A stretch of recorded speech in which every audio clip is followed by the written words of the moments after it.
बिस्मिल्लाहिर्रहमानिर्रहीम। आज हम क्वेश्चन नंबर 44 से 47 तक सॉल्व करेंगे। 44 से 47 क्वेश्चन में आने से पहले थोड़ा सा हमें लैप्लास का पता होना चाहिए इस क्वेश्चन को सॉल्व करने से पहले, और नंबर 2 हमें पता होना चाहिए ऑर्डर किस तरह निकालते हैं किसी भी इक्वेशन का। अब लैप्लास में अब कोई भी डिफरेंशियल इक्वेशन दी हो उसका लैप्लास हम किस तरह निकालते हैं ये हमें मालूम होना चाहिए। इस तरह मेरे पास एक डिफरेंशियल इक्वेशन है, सेकंड ऑर्डर डिफरेंशियल इक्वेशन, इसका लैप्लास किस तरह निकालेंगे।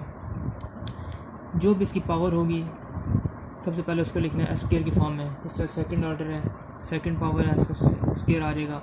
इसके बाद में लिखना है वाई ऑफ एस, मतलब यहाँ पे वाई टी है तो वाई टी का लैप्लास क्या होता है वाई ऑफ एस। फिर माइनस करेंगे, एस स्क्वायर के बाद क्या आएगा हमारे पास एस आ जाएगा, एस के बाद वाई, एस के बाद हमारे पास वाई ज़ीरो आ जाएगा। ठीक हो गया। इसी तरह फिर थर्ड में क्या करना है, माइनस एस के बाद क्या आएगा हमारे पास Y of derivative of zero. हमने सबसे पहले जो है एस स्क्वायर लिखना है जो हाईएस्ट पावर होगी, उसके बाद एस आएगा, उसके बाद हमारे पास एस की पावर ज़ीरो ख़त्म हो जाएगा एस। ठीक हो गया। वाई टी का Y of S, Y of zero और वाई डैश ज़ीरो ये आ गया। अगर मैं आपको कहूँ कि थर्ड ऑर्डर इक्वेशन है इसका लैप्लास किस तरह निकालना है डी टी क्यूब, इसका भी बड़ा सिंपल है। किस तरह, हाईएस्ट पावर क्या है हमारे पास एस क्यूब है, एस क्यूब के बाद क्या आएगा Y of S, minus S cube के बाद क्या आएगा एस स्क्वायर आ जाएगा, S square Y of small Y zero. ठीक हो गया। एस स्क्वायर के बाद हमारे पास क्या आ जाएगा एस वाई ऑफ ज़ीरो। इसके बाद हमारे पास क्या आ जाएगा minus Y double dash of zero. तो ये हमारे पास थर्ड इक्वेशन का डेरिवेटिव आ गया, लैप्लास आ गया। अब इसी तरह अगर सिंगल डेरिवेटिव है हमारे पास D Y by D T, इसका लैप्लास क्या होगा हमारे पास। सबसे पहले इसी तरह एस की पावर यहाँ पे डेरिवेटिव 1 है तो यहाँ पे भी एस की पावर 1 आ जाएगी, S Y of S minus S ख़त्म कर देंगे वाई ऑफ ज़ीरो आ जाएगा। तो ये हमारे पास लैप्लास है। हम इस तरह निकालते हैं किसी भी डिफरेंशियल इक्वेशन का। एक बार देख लिया। अब सेकंड हमारे पास क्या चीज़ आ गई ऑर्डर।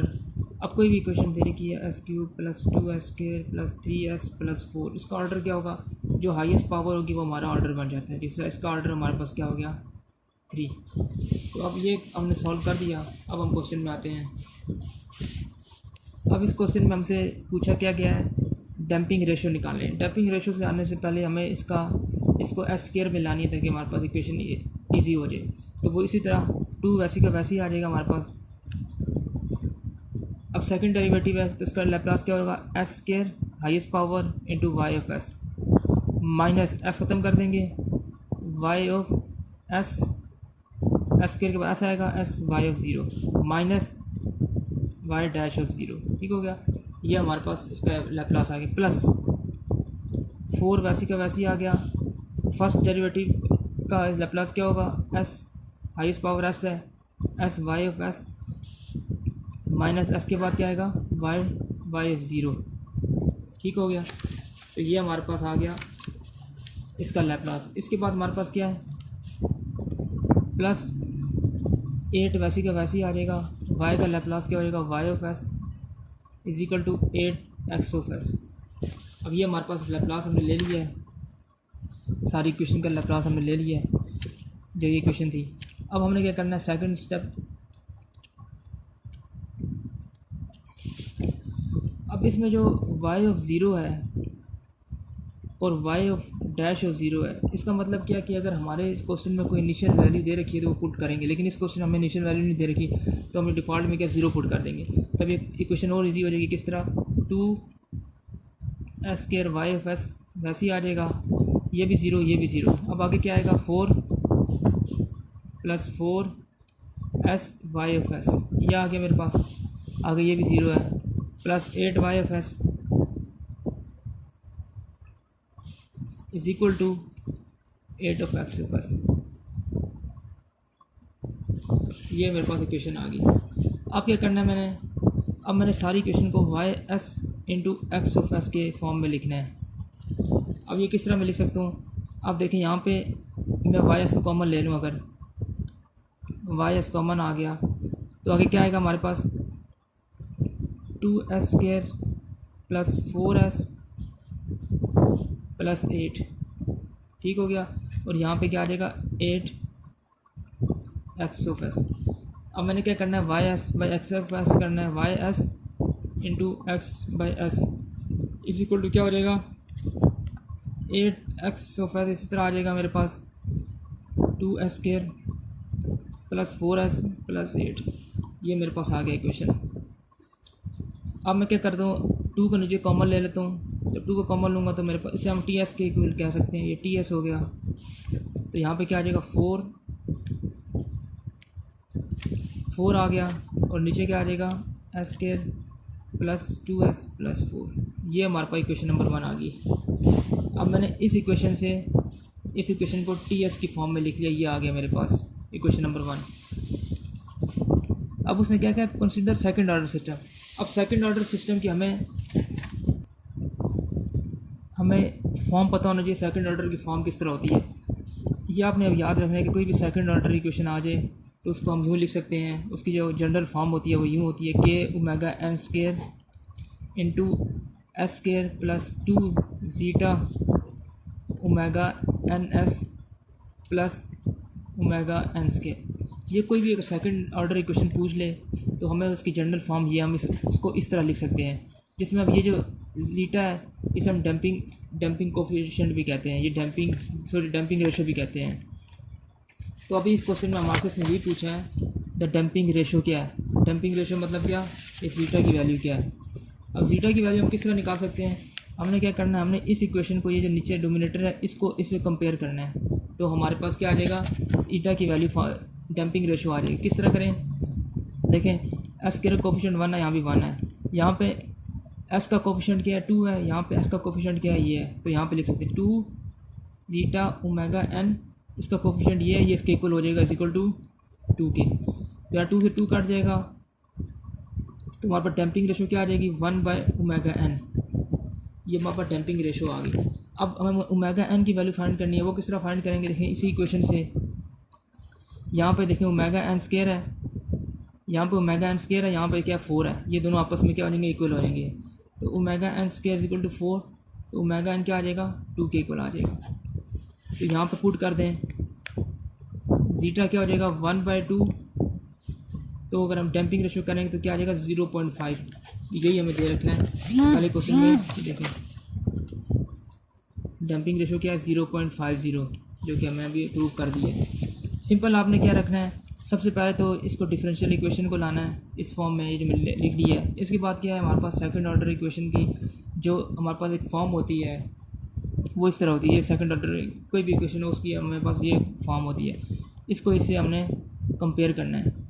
2 ज़ीटा ओमेगा एन है, 2 ज़ीटा ओमेगा एन, एस की जगह यहाँ पे क्या है 2 है, तो यहाँ से ये आ जाएगा। ठीक हो गया। तो इस तरह हमारा ये क्वेश्चन हो गया। अब इसी तरह नेचुरल फ्रीक्वेंसी पूछेगा, उसने फ्रीक्वेंसी हमने निकाल ली है। किस तरह, ये हमने फ्रीक्वेंसी निकाली। ओमेगा एन का मतलब क्या फ्रीक्वेंसी है, तो हमारे पास क्या आ गई ओमेगा एन की वैल्यू क्या आ गई 2 आ गई। ठीक हो गया। तो हमारे पास दो चीज़ें इसमें आ गई। अब उसने क्या पूछ रखा है द डैम्पिंग कोफिशिएंट। जो डैम्पिंग है ज़ीटा उसका कोफिशिएंट क्या होगा। देखें अभी यहाँ पे देखें 2 ज़ीटा ओमेगा एन है, यहाँ पे लिखें 2 zeta omega N is equal to किसके इक्वल है 2 के इक्वल है। 2 के इक्वल है, देख लेना। एस की यहाँ पे कोफिशिएंट क्या है, ये कोफिशिएंट एस का है, यहाँ पे हमारे इस क्वेश्चन में ये कोफिशिएंट 2 का है। तो 2 से 2 कट जाएगा। तो अब देखिए हमारे पास जो डैम्पिंग कोफिशिएंट है क्या है 1 आ गया। यहाँ पे 1 है ना, 2 से 2 कट जाएगा तो 1 आ जाएगा। इस तरह यहाँ पे देखें, यहाँ पे हमारे पास डैम्पिंग कोफिशिएंट क्या आ गया 1 आ गया। तो 46 भी हमारे पास सॉल्व हो गया। अब 47 क्या है, 47 है टाइम कांस्टेंट क्या होगा इसका।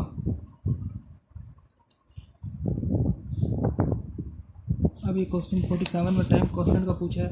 टाइम कांस्टेंट को समझना है सबसे पहले हमें टाइम कांस्टेंट क्या होता है। अगर सिंपल में एक इक्वेशन ले लूँ, एक्सपोनेंशियल इक्वेशन ले लूँ e⁻⁻2t, ठीक है। तो इसका अगर मैं ग्राफ देखूँ तो यूँ कुछ बनेगा इस तरह करके। अब टाइम पीरियड इसका निकालना है तो किस तरह होगा, टाइम पीरियड जो भी इसका जो पावर होगी उसको हमने 1/2 के फॉर्म में लिख लेना है। ये हमारे पास पावर आ गई कुछ, ये टाइम पीरियड है यहाँ पे। तो इनिशियल वैल्यू इसकी मिसाल के तौर पर समझें 10 थी। अगर इनिशियल वैल्यू 10 थी तो t is equal to T पे अगर मैं यहाँ पे लिखूँ t is equal to time period है, तो जो वैल्यू डाउन होगी, अगर यहाँ पे मेरे पास 3 आ गई तो 10 से लेकर 3 तक 7 पीरियड जो वैल्यू है इसकी डाउन होगी। तो इसी को हम क्या कहते हैं, टाइम कांस्टेंट कहेंगे। फिर समझें, अगर इसकी वैल्यू इनिशियल वैल्यू 10 है, अब मैंने क्या किया, इसका टाइम पीरियड जो निकालना किस तरह होता है, जो भी पावर है 1/2 पुट कर दिया। अब 1/2 पुट करने से इसकी वैल्यू इतनी डाउन होगी, तो ये जो डिफरेंस जो वैल्यू डाउन हुई है इसको हम टाइम पीरियड कहेंगे। जितनी वैल्यू डाउन होगी तो उसको हम क्या कहेंगे, टाइम पीरियड। जिस तरह हमारे पास एक क्वेश्चन है 10⁻⁻⁴t, इसका टाइम पीरियड क्या होगा, t, जो भी पावर है उसको 1/4 पे लिख लेना आपको, ये इसकी पावर आ गई, ठीक है।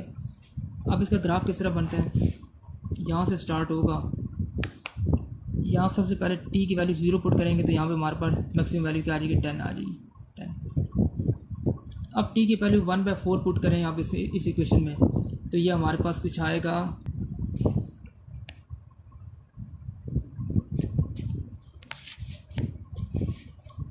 यहाँ पे अगर हम t की वैल्यू 1/4 पुट करें इस इक्वेशन में, 10e⁻⁻ क्या आ जाएगा 1, तो ये कुछ आ रहा है 3.67।